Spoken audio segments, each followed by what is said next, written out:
Hello dear young learners, शुभ आशीष। आज का हमारा टॉपिक अफ्रीका महाद्वीप की खोज या अफ्रीका महाद्वीप एक खोज। तो आइए डियर यंग लर्नर्स, एक ही वीडियो में अफ्रीका के बारे में सारी जानकारी प्राप्त करें। शुरू करते हैं। अफ्रीका महाद्वीप की खोज।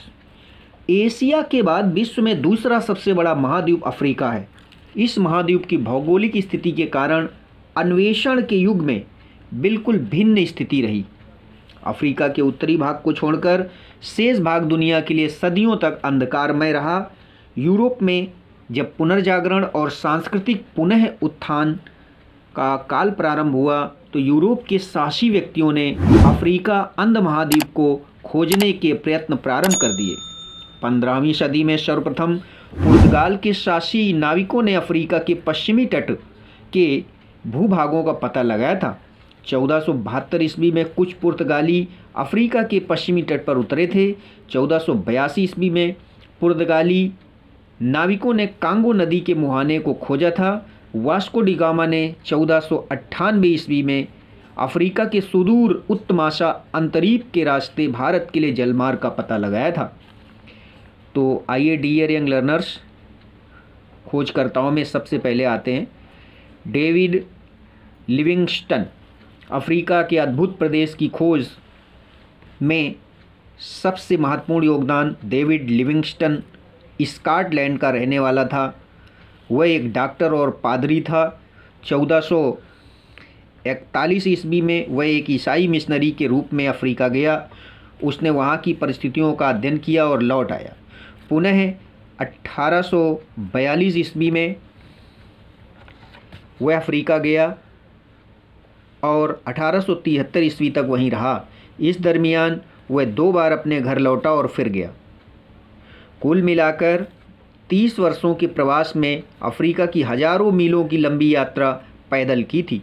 उसने अनेक नदियाँ, झील, दुर्गम भूप्रदेशों को खोजा था। उसने कांगो नदी का पता लगाया था। अपने इसी अन्वेषण में डेविड लिविंगस्टन ने अफ्रीका में ही 1873 ईस्वी में अपने प्राण गंवाए थे।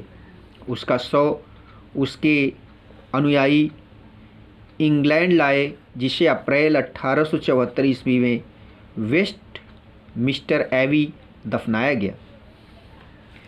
दूसरे हैं हेनरी मॉर्टन स्टैनली। एक लंबे अरसे तक डेविड लिविंगस्टन के बारे में जब इंग्लैंड वालों को कुछ पता नहीं चला तो सबको चिंता हो गई। अतः सब ने एक अन्य अन्वेषक हेनरी मॉर्टन स्टैनली को लिविंगस्टन की खोज के लिए अफ्रीका भेजा।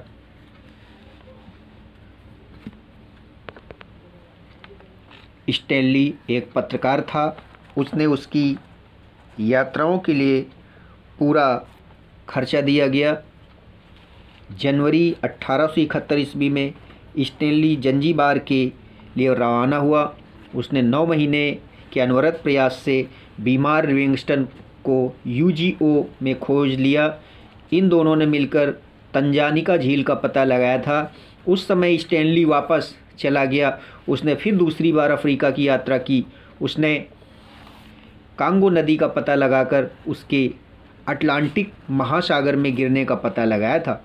1886 ईस्वी में स्टैनली ने अफ्रीका की फिर से यात्रा की थी और कांगो प्रदेश का पूरा पता लगाया था। लिविंगस्टन और स्टैनली के लेखों को जब यूरोप वासियों ने पढ़ा तो उनके हृदयों में अफ्रीका के अपार दौलत, सोना चांदी, हीरे जवाहरात पाने और उपनिवेश बसाने की लालसा जागृत हुई। उसी समय से यूरोप के राष्ट्रों में अफ्रीका की भूमि पर कब्जा करने की होड़ लग गई। तो पहला कब्जा कांगो पर अधिकार। सर्वप्रथम बेल्जियम के राजा लियोपोल्ड द्वितीय ने इस दिशा में कदम उठाया। उसने 1876 ईस्वी में यूरोप के राष्ट्रों का सम्मेलन बुलाया और अफ्रीका में यूरोपीय सभ्यता एवं धर्म को फैलाने के लिए सबसे पहले मदद मांगी। उसने हेनरी मॉर्टन स्टैनली को अपनी सेवा में लिया और उसे पूरी मदद देकर अफ्रीका भेजा। स्टैनली ने कांगो प्रदेश में जाकर उस भूभाग को हस्तगत किया और वहां बेल्जियम के राजा की ओर से शासन व्यवस्था की। उसने वहाँ व्यापारिक केंद्र खोले, सड़कें बनवाई और वहाँ के मूल निवासियों को बेल्जियम के राजा के अधीन किया। इस प्रकार अफ्रीका के कांगो प्रदेश पर सर्वप्रथम बेल्जियम के राजा लियोपोल्ड का अधिकार हुआ। बेल्जियम और फ्रांस की सफलताओं को देखकर यूरोप के अन्य राष्ट्र भी अफ्रीका में अपना प्रभुत्व जमाने को अग्रसर हो गए। इनमें इंग्लैंड, पुर्तगाल, जर्मनी, स्पेन, इटली एवं हॉलैंड आदि राष्ट्रों ने अफ्रीका में आना शुरू कर दिया। तो सबसे पहला पूर्वी अफ्रीका। अफ्रीका को हम 4 भागों में बांट करके देखेंगे। आइए शुरू करते हैं। एक जर्मन अन्वेषक पहला व्यक्ति था जिसने पूर्वी अफ्रीका में जाकर उस प्रदेश पर अपने देश के लिए अधिकार किया। जर्मनी की इस घुसपैठ से अंग्रेज और फ्रांसीसी चौंक गए और उन्होंने अपनी सैनिक शक्ति के बल पर पूर्वी अफ्रीका पर अधिकार करने का प्रयास किया, परंतु कोई युद्ध नहीं चाहता था। अतः जर्मनी, इंग्लैंड और फ्रांस तीनों मिलकर पूर्वी अफ्रीका का बंटवारा किया। फ्रांस ने मेडागास्कर द्वीप पर अधिकार कर लिया। जर्मनी और इंग्लैंड ने पूर्वी भाग को आपस में बांट लिया। पुर्तगाल और इटली ने भी उस लूट में हिस्सा लेने का आग्रह किया। उसका फल ये हुआ कि पुर्तगाल को भी पूर्वी अफ्रीका में एक हिस्सा मिला। इटली ने इरीट्रिया और सोमालीलैंड पर अधिकार कर लिया। इसके साथ इटली ने लीबिया और इथोपिया को भी हथियाना चाहा, किंतु वह सफल न हो सका क्योंकि उसका अन्य राष्ट्रों ने विरोध किया। अब आइए पश्चिमी अफ्रीका का बंटवारा। यूरोप के राष्ट्र ये समझ गए कि अफ्रीका के असुरक्षित इलाकों को जितनी जल्दी हस्तगत कर लिया जाए उतना ही अच्छा था।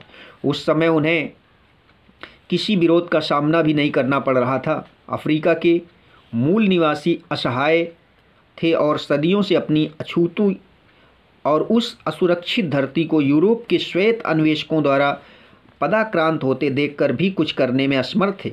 यूरोप के राष्ट्रों को पुनर्जागरण के बाद बहुत शक्तिशाली हो गए थे। जब पश्चिमी अफ्रीका में भी यूरोप के राष्ट्रों को आपस में टकराना पड़ा तो वहाँ भी उन्होंने उसका आपस में समझौता करके बंटवारा कर लिया। उत्तरी अफ्रीका का बंटवारा। उत्तरी अफ्रीका का भाग यूरोप के सन्निकट था, इसलिए यूरोप के राष्ट्र उत्तरी अफ्रीका पर अधिकार करना चाहते थे। फ्रांस ने सबसे पहले 1830 ईस्वी में अल्जीरिया पर कब्जा कर लिया था। फ्रांस ने सबसे पहले अल्जीरिया, फिर धीरे धीरे ट्यूनीशिया, सेनेगल, मोरक्को और सोमालीलैंड पर भी अपना कब्जा कर लिया। फ्रांस की बढ़ती शक्ति से सशंकित होकर इंग्लैंड ने भी मिस्र और सूडान को अपने अधिकार क्षेत्र में ले लिया। उसी समय इटली ने लीबिया को हस्तगत करके अपने पैर जमा लिए।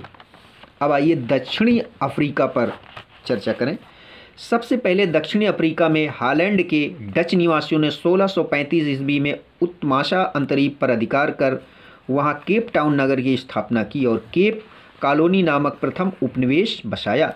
डचों के बाद 19वीं सदी के मध्य में अंग्रेज़ों ने अफ्रीका के दक्षिणी भाग में घुसपैठ की और कालांतर में डचों को वहां से हटाकर केप कॉलोनी पर अधिकार किया।